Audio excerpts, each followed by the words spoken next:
Buenas tardes, mi nombre es Lara Sánchez Benjamín y a mí me toca el, el tema de clasificación de flujos de fluidos, de la materia mecánica y sistema de fluidos. Primero, como primer punto, intentaremos ver qué es un fluido.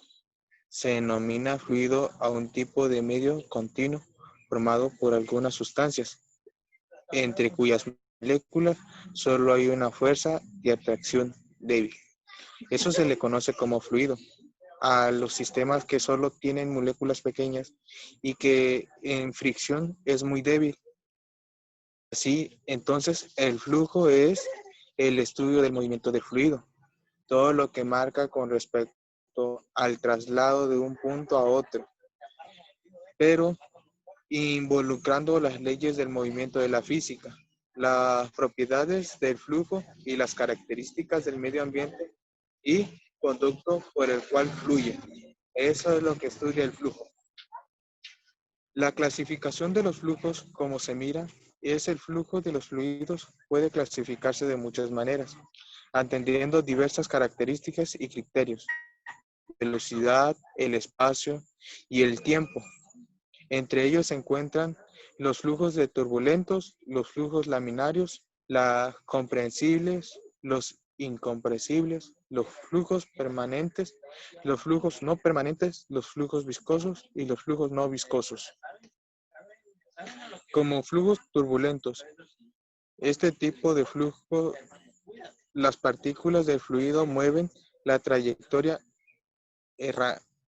erráticas, es decir, en trayectorias muy irregulares sin seguir el orden estable. También en este tipo de flujo es el que más se presenta de las prácticas en la ingeniería. Este tipo de flujo, las partículas de flujo se mueven de trayectorias erráticas. Este tipo de flujo, las partículas del fluido pueden tener tamaños que van desde muy pequeñas, del orden de unos cuantos millares de moléculas, hasta muy grandes, de orden de millares de pies cúbicos, en un gran remolino dentro de un río y una ráfaga de viento. Cuando se compone un flujo turbulento, que lo que no es lo que es igualdad de condiciones. Se puede encontrar que la turbulencia desarrolla mayor esfuerzo cortantes en los fluidos, al igual que las pérdidas de energía mecánica. La ecuación del flujo turbulento se puede escribir de forma analógica de la ley de Newton de la viscosidad, donde H es viscosidad y es el factor que depende del movimiento del fluido en su densidad. El otro es el flujo laminario. Se caracteriza por el movimiento de las partículas del fluido. Se produce siguiendo la trayectoria bastante regular. Se parece y perfectamente definida dado a la impresión de la que se trasladan las láminas o capas o más paralelas entre sí, las cuales se deslizan suavemente una sobre otra, sin que existan mezclas microscópicas o intertransversal de ellas. La ley de Newton de la viscosidad que rige el laminar es la ley establecida la relación entre el esfuerzo de deformación angular. La acción de viscosidad puede amortiguar cualquier término de turbulencia que puede ocurrir en el flujo polar en situaciones que involucran la combinación de baja viscosidad, de alta velocidad y grandes caudales. El flujo laminar no es aceptable, lo que hace que se transforme en flujo turbulento. Aquí podemos observar dos imágenes, la de flujo turbulento, la cual no tiene un solo movimiento y que la cual podemos ver en ejemplos de viento o ríos en las cuales su flujo es unidireccional, y flujo laminar, que parecen como láminas, un flujo tras otro, dado a que su viscosidad es menor y la densidad es igual, pero la velocidad es mucho mayor, que hace que moléculas vayan en una sola dirección. De acuerdo con los cambios de densidad o respecto al tiempo. Es uno de esos es el flujo comprensible, que los de un punto a otro no son despreciables. Es aquel en los cuales los cambios de densidad de un punto a otro no son despreciables. Y el flujo incomprensible es aquel en los cuales los cambios de densidad de un punto a otro son despreciables, mientras se examinan puntos dentro del campo de flujo, es decir, lo anterior exige lo que la densidad sea constante en todos los puntos. Si la densidad del constante obviamente es el flujo, es incomprensible, pero sería una condición más restrictiva.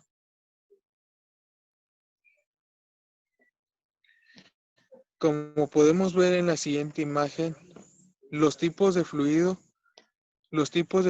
van conforme a la densidad, lo cual entre lo líquido son flujos para poco comprensibles, ya que el cambio de volumen sigue siendo el mismo en diferentes comprensiones.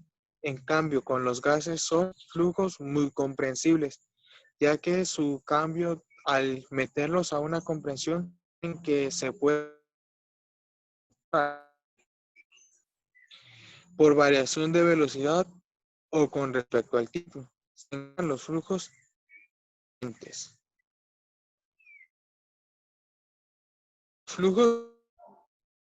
permanentes son caracterizados porque las condiciones de velocidad de, de escurrimiento en cualquier punto no cambian con el tiempo.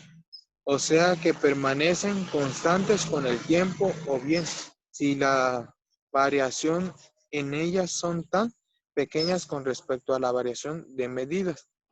Y el flujo no permanente, las propiedades de un flujo y las características mecánicas del mismo serán diferentes entre los puntos como dentro de su campo. Además, si la característica de un punto determinado varía en un instante a otro, se dice que ese flujo no es permanente. Llamado también a este tipo de flujo se le puede llamar flujo no estacionario. En general, las propiedades del fluido o las características mecánicas del mismo serán diferentes en un punto dentro de su campo. Además, si las características del punto determinado varían instantáneas en otro. Así se dice que ese flujo no permanece, es decir, permanece en análisis. El flujo puede permanecer o no de acuerdo con la observación. Como podemos ver en la imagen, se observa un flujo permanente que se va obstruyendo y un flujo no permanente. Como lo siguiente tendríamos la viscosidad. Ya sabemos que la viscosidad de un fluido es la resistencia que presenta a los esfuerzos tangenciales. Se puede considerar que el equivalente de la fricción en el movimiento de cuerpos sólidos, cuya mayor sea la viscosidad del flujo, mayor deberá ser la fuerza externa que hay que aplicar para conservar el flujo. Cuando el efecto de la viscosidad en el flujo es despreciable, se considera que entonces antes un flujo no es viscoso. En eso podemos observar dos ejemplos. Un ejemplo viscoso puede ser la miel, la cual tiene una determinación o un agarre mayor, a diferencia de un flujo no viscoso, que sería el agua, que al ponerlo con otro sistema, otro lugar, la gota de agua correría más rápido. El flujo es la velocidad en la que pasa por una superficie dada. Expresando una unidad sería, por ejemplo, kilogramos sobre minuto. Y el flujo volumétrico. Este flujo volumétrico es similar, ya que es la velocidad en la que el volumen de una sustancia pasa a través de una superficie en un tiempo determinado. Algunos ejemplos de las medidas del flujo volumétrico son metros cúbicos sobre segundos, milímetros sobre segundos y etcétera. Así podemos notar la diferencia entre el flujo volumétrico y el flujo masivo, ya que en unos es la cantidad de masa que pasa dentro de una sustancia y la otra es el volumen. Bueno, esto ha sido todo por mi parte y espero que me hayan entendido. Listo.